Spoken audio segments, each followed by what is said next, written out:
त्र्यम्बके गौरी नारायणी नमोऽस्तुते।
जय जय हे मधुसूदन कामिनि धनलक्ष्मी जय पालय माम्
ओम त्वं स्वाहा त्वं सदा त्वं नवषट्कारस्वरात्मिका सुधा त्वमक्षरे नित्ये त्रिधा मात्रात्मिका स्थिता ओम अर्धमात्रा स्थिता नित्यायानुचार्या विशेषतः त्वमेव सन्ध्या सावित्रे त्वं देवी जननी परा ओम त्वये तद्धार्यते विश्वं त्वये तत्सृज्यते जगत् त्वये तत्पाल्यते देवि त्वमुच्यन्ते च सर्वदा ओम सृष्टिरूपात् त्वं चितिरूपा च पालने संप्रतिरूपात् ते जगतो स जगन्मये ओम महाविद्या महामाया महामेधा महास्मृतिः महामोहा च भवति महादेवी महेश्वरी ओम ऋषिरुवाच स्वाहा ओम देव्याः देवोत्तमः सुरेन्द्रे सेन्द्रासुरावह्नि पुरोगमास्ता आद्यायिनी दुष्टपृष्ठलाभाद्विकाशिवक्त्राब्धिविकाशिताशा स्वाहा ओम सर्वस्य बुद्धिरूपेण जनस्य हृदि संस्थिते स्वर्गापवर्गदे देवी नारायणि नमोऽस्तुते स्वाहा ओम कलाकाष्ठादिरूपेण परिणामप्रदायिनि विश्वस्योपरतो शक्ते नारायणि नमोऽस्तुते स्वाहा ओम सर्वमङ्गलमाङ्गल्ये शिवे सर्वार्थसाधिके शरण्ये त्र्यम्बके गौरि नारायणि नमोऽस्तुते स्वाहा ओम सृष्टिस्थितिविनाशानां शक्तिभूते सनातने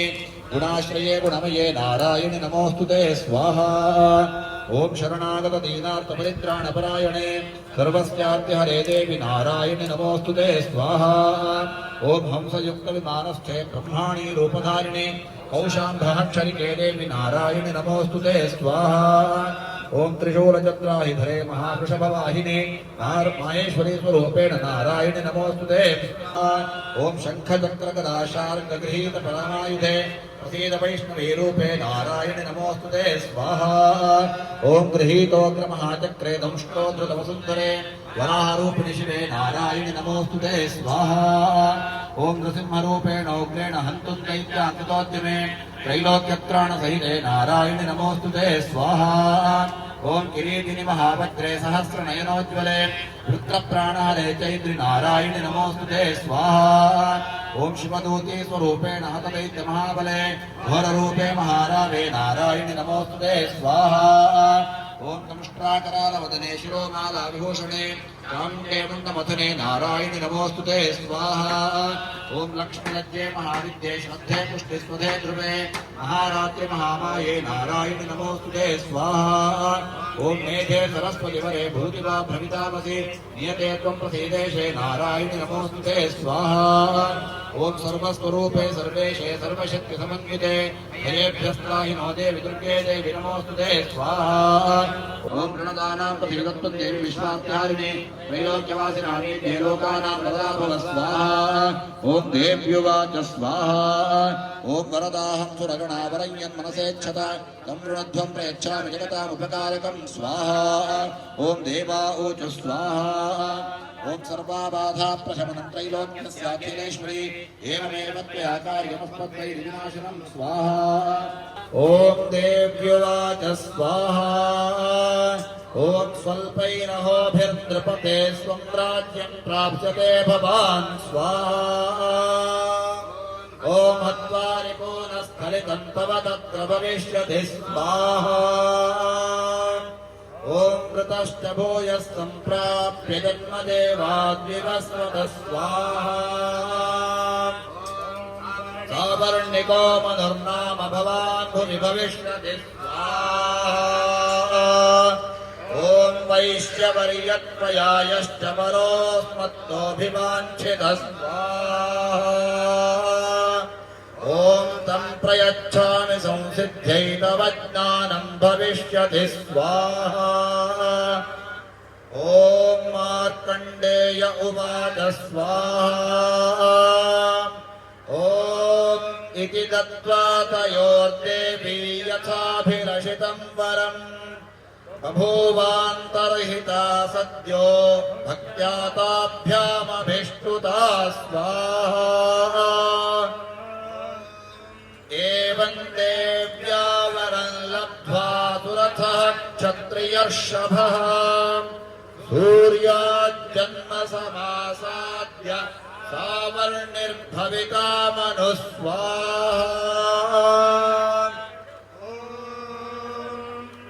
इति दत्त्वा तयोर्देवी यथाभिलषितं वरम् बभूवान्तर्हिता सद्यो भक्त्या ताभ्यामभिष्टुता स्वाहा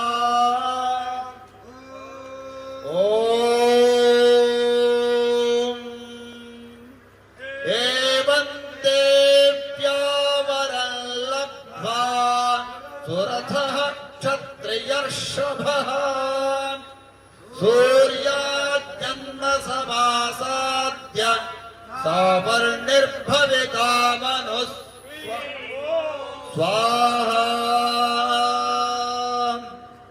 अहं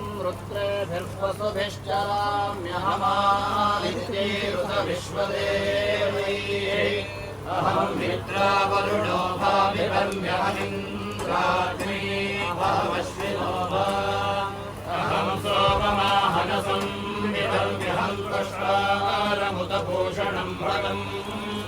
अहं ददामिद्रविणं हविष्मते सुप्राव्ये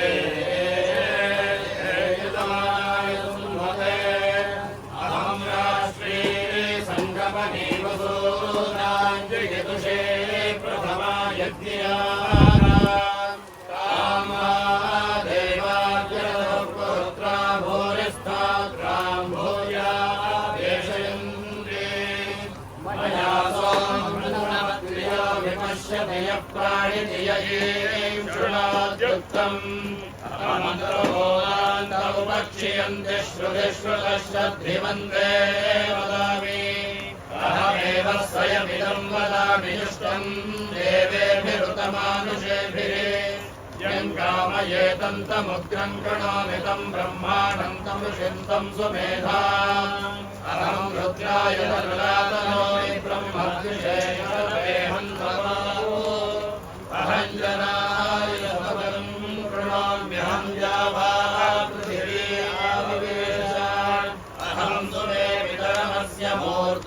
मयोनिरप्स्वा अन्तः समुद्रे मनोरितिष्ठे भुवनानि विश्वोतामोऽन्याम् लक्ष्मणो स्मृशामि अहमेव वात इव प्रवाहाम्यारभमाणा भुवनानि विश्वा परो दिवा परकेना पृथिव्येनावती महिना समूहा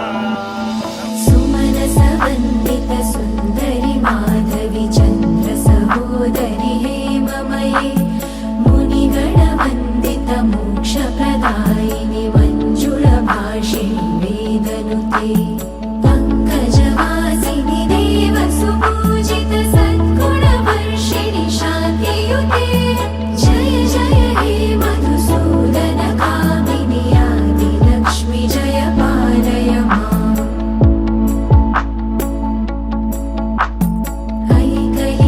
कल्मषनाशिनि कामिनि वैदिकरूपिणि वेदमये क्षीरसमुद्भव मङ्गलरूपिणि मन्त्रनिवासिनि मन्त्रनुते मङ्गलदायिनि अम्बुजवासिनि देवगणाश्रितपादयुते जय जय हे मधुसूदन कामिनि धान्यलक्ष्मि जय पालय माम् हिरण्यवर्णां हरिणीं सुवर्णरजतस्रजां चन्द्रां हिरण्मयीं लक्ष्मीं जातवेदो महावः तां महावः जातवेदो लक्ष्मीमनपगामिनीं यस्यां हिरण्यं विन्देयङ्गामश्वं पुरुषादहम् अश्वपूर्वां रथमध्यां हस्तिनादप्रबोधिनीं श्रियं देवीमुपह्वये श्रीर्मा देवीर्जुषताम् तां सोऽस्मितां हिरण्यप्राकारामार्द्रां ज्वलन्तीं तृप्तां तर्पयन्तीं पद्मे स्थितां पद्मवर्णां तामिहोपह्वये श्रियम् चन्द्रां प्रभासां यशसा ज्वलन्तीं श्रियल्लोके देवजुष्टामुदाराम् तां पद्मिनीं शरणमहं प्रपद्ये लक्ष्मीर्मे नश्यतां त्वां वृणे आदित्यवर्ते तपसोऽभिजातो वनस्पतिस्तव वृक्षोऽथ बिल्वः तस्य फलानि तपसा नुदन्तु मायान्तरायाश्च बाह्या अलक्ष्मीः उपैतु मां देवसखः कीर्तिश्च मणिदासः प्रादुर्भूतोऽस्मि राष्ट्रेऽस्मिन् कीर्तिमृद्धिं ददातु मे क्षुत्पिपासामलां ज्येष्ठामलक्ष्मीर्नाशयाम्यहम् अभूतिमसमृद्धिं च सर्वान् निर्मुद मे गृहात् गन्धद्वारान् दुराधर्षान् नित्यपुष्टाङ्करेषिणीम् ईश्वरीं सर्वभूतानां तामिहोपह्वये श्रियम्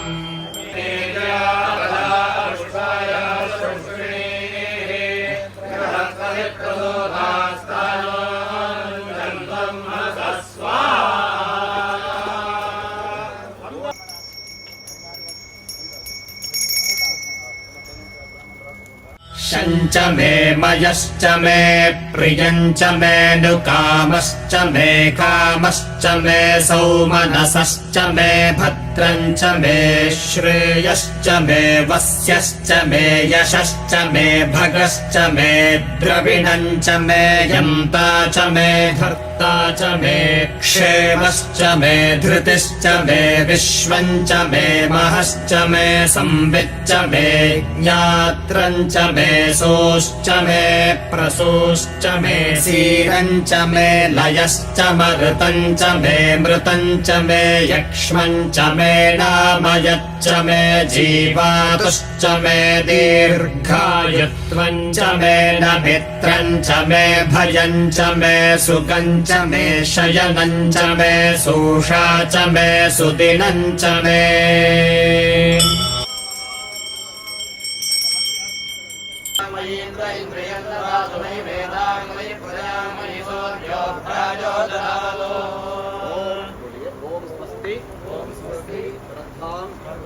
मेधां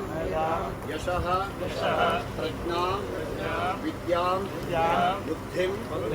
श्रियं बलं आयुष्यं तेजः आरोग्यं देहि मे हव्यवाहन श्रियं देहि मे हव्यवाहन